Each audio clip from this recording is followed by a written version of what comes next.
mind, looking for a dime. James Locke in the house, gonna help you shine.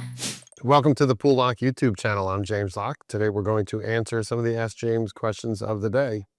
We have this first question from Linda. She says, I'm 68, fully retired and living off my dividends. Should I reinvest the extra dividends or spend them? All right. Great question, Linda. Congratulations on building a portfolio that's generating enough income for you to live on. That's the goal. So here's how I'd think through this decision, because the right answer really depends on a few important factors. So first, what kind of dividend stocks do you own? If you're in very high yielding stocks, 7%, 8%, 9% range, I'd encourage some caution. Those dividends may not be sustainable. They may not grow. And if they get cut, you could be in a difficult spot. So in that case, reinvesting some of the income to build a cushion makes a lot of sense. Now, on the other hand, if you own healthy, well-established companies paying dividends in the 3 to 4% range, companies with strong track records of raising their dividends year after year, you're in a different position. Those dividends are likely to grow over time, giving you a built-in inflation hedge. Now, in that case, you may be able to spend most or all of your dividend income without worrying too much about reinvesting.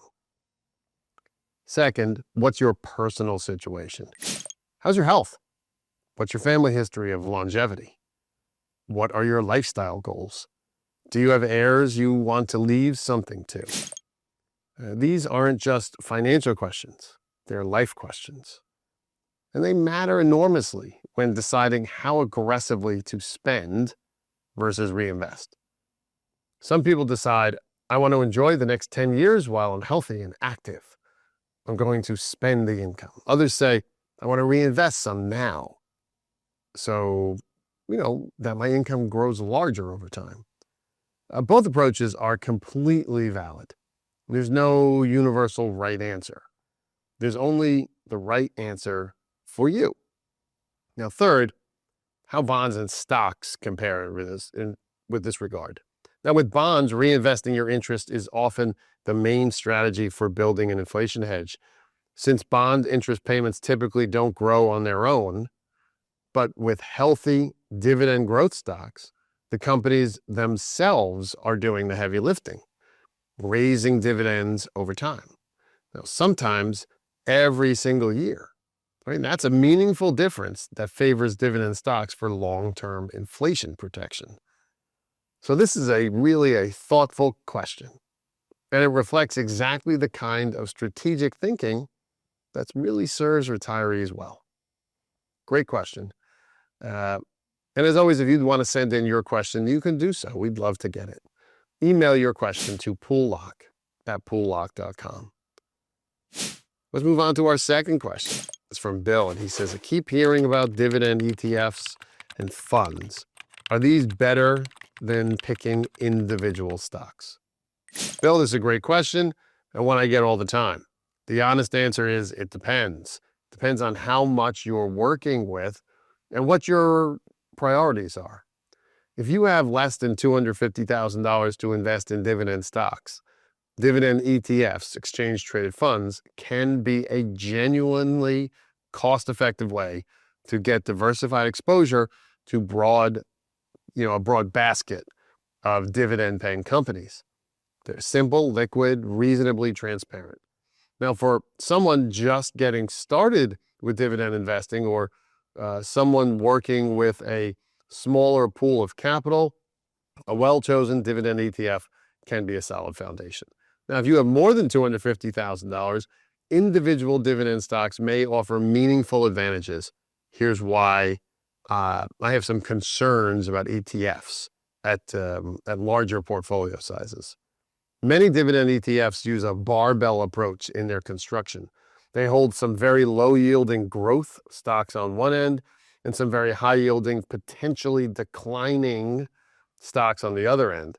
The overall average yield looks reasonable, but when you look under the hood, you may find that the high-yielding component is where all the risk is hiding. The ETF doesn't necessarily discriminate between companies in early maturity and companies in late decline. It's following a formula, and formulas don't have judgment. When you have individual dividend stocks, you can be intentional about what you own. You can specifically target companies in the early mature phase.